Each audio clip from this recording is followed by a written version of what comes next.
Notre série de l'été à présent et toute cette semaine, nous vous faisons découvrir un musée auvergnat associé à un métier.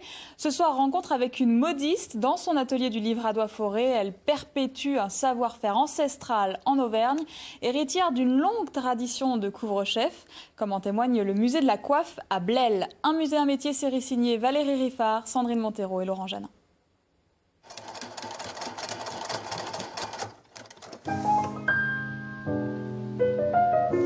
Je crée des chapeaux. Je suis artisan modiste et je vais venir proposer aux gens du sur-mesure, des créations pour tous les jours, pour les mariages ou pour du costume, voilà, si on a envie.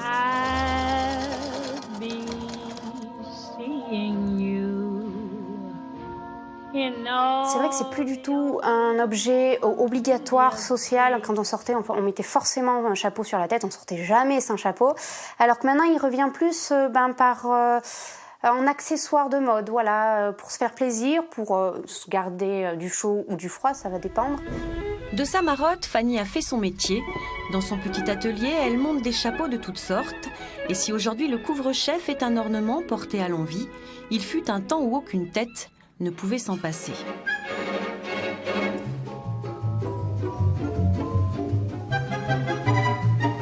« 24 heures sur 24, la femme était coiffée, puisqu'on retrouve les bonnets de nuit. Le matin, on quittait son bonnet de nuit, on allait faire son ménage, il y avait les petits bonnets pour le ménage. Ensuite, on partait pour les travaux des champs, il y avait des coiffes vraiment faites pour les travaux des champs, qui vous protégeaient bien. Et puis ensuite, il y avait les coiffes de mariage, un chapeau agrémenté d'un ruban ou un bonnet avec un chapeau de très jolis rubans en soie brochée. Et puis aussi, il y avait les coiffes de deuil. Le chapeau, compagnon de tous les instants, raconte aujourd'hui au musée de Blel le quotidien des femmes d'antan, au travers d'une collection de modèles uniques pour la plupart, des modèles faits maison. Beaucoup de femmes faisaient leur coiffe, mais très tôt, on initiait les petites filles à la dentelle, puisqu'on retrouve des petits carreaux de dentelière pour initier les petites filles à la dentelle. Aujourd'hui, pour porter le chapeau, c'est plus simple. Il suffit de confier sa tête et ses goûts à Fanny. Celui-ci, c'est un chapeau que j'ai moulé, un chapeau de paille, qui a été apprêté avec de la gomme arabique pour qu'il se tienne, tout simplement. Et donc là, je vais simplement le démouler. Et donc, on a la forme de la calotte et la paille qui a pris la forme en bois.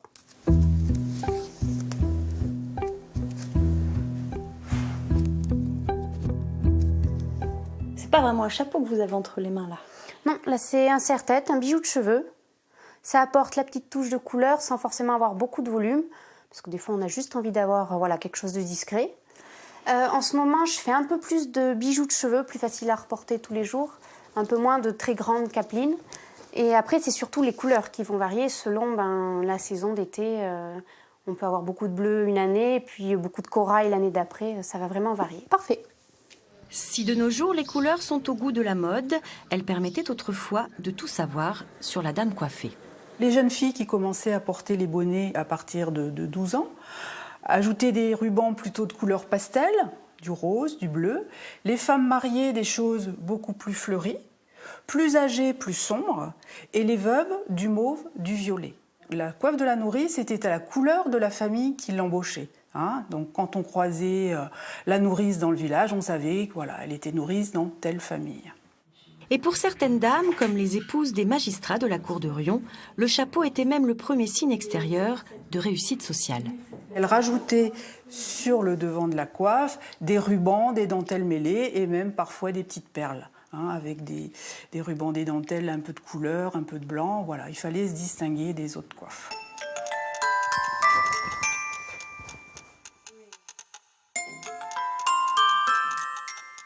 Là, j'ai mis un petit laiton pour que le bord reste parfaitement rond.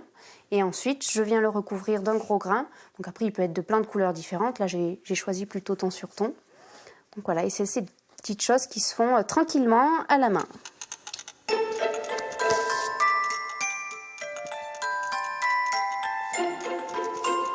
Le chapeau, une histoire de matière, cisale, feutre, laine, paille, plumes et perles, autant de sources d'inspiration pour Fanny.